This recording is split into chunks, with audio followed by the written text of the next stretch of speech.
Good morning, Canada. It's lovely to be home. Hello, Overdrive team. Hi, how are you, Overdrive? Anytime? Yeah, anytime. Cool. So there's a lot of talk of the new album. Are we going now? Yeah. Right now? This is it. We're going. Okay. So this is it. You're on. All right, let's go. There's a lot of talk of this album being... Hold on a second. Are you Yeah. ready?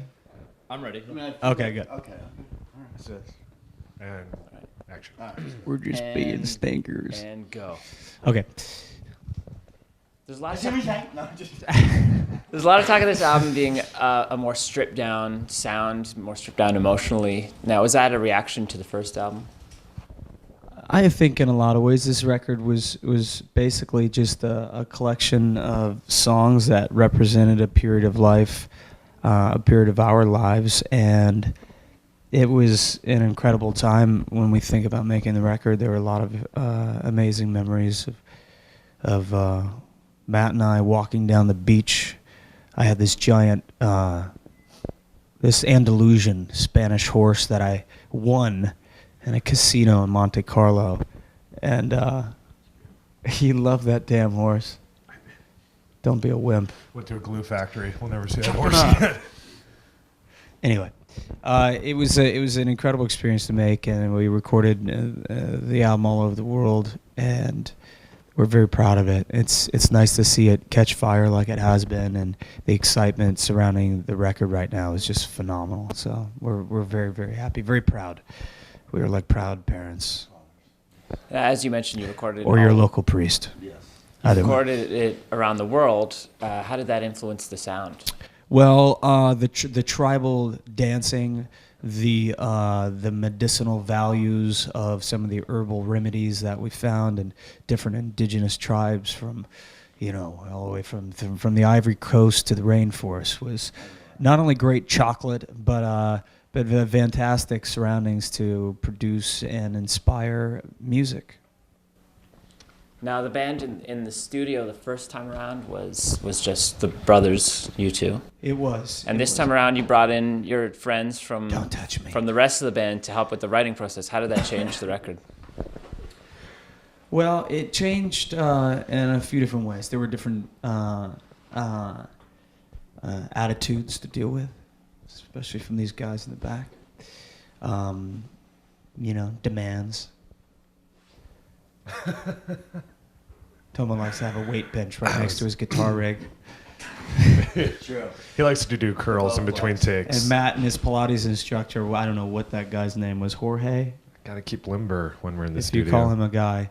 Yeah. But it changed some things, the dynamic.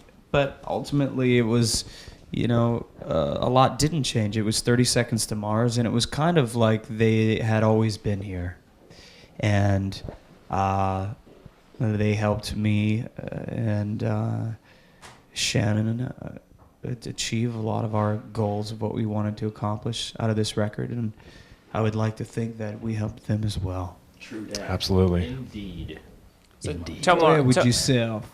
Tomo or Matt, do you guys think that, from your perspective, the dynamic in the band has changed since this record? Careful. Well, Guys, what do you think?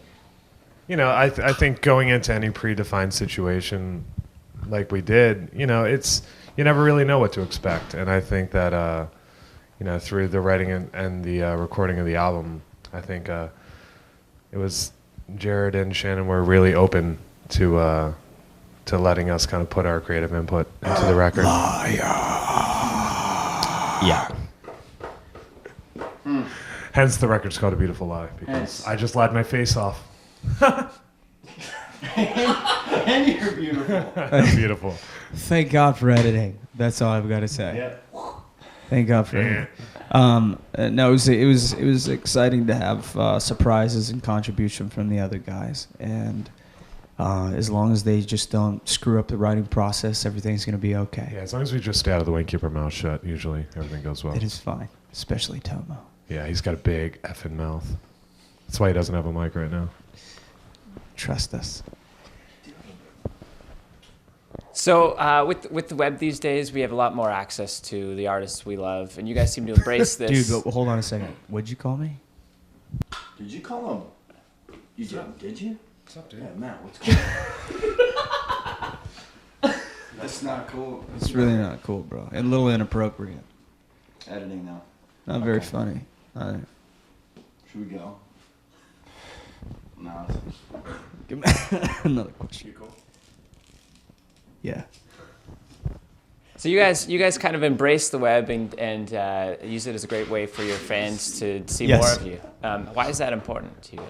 Well, we've always loved technology and been interested, I should say, in technology as far as the opportunities that are there to foster a community and build the identity of 30 Seconds to Mars. And what was interesting for us is the approach from the beginning has always been much more in line with a band like Pink Floyd, where you have the music as a soundtrack to the imagery and the artwork and the world of 30 Seconds to Mars.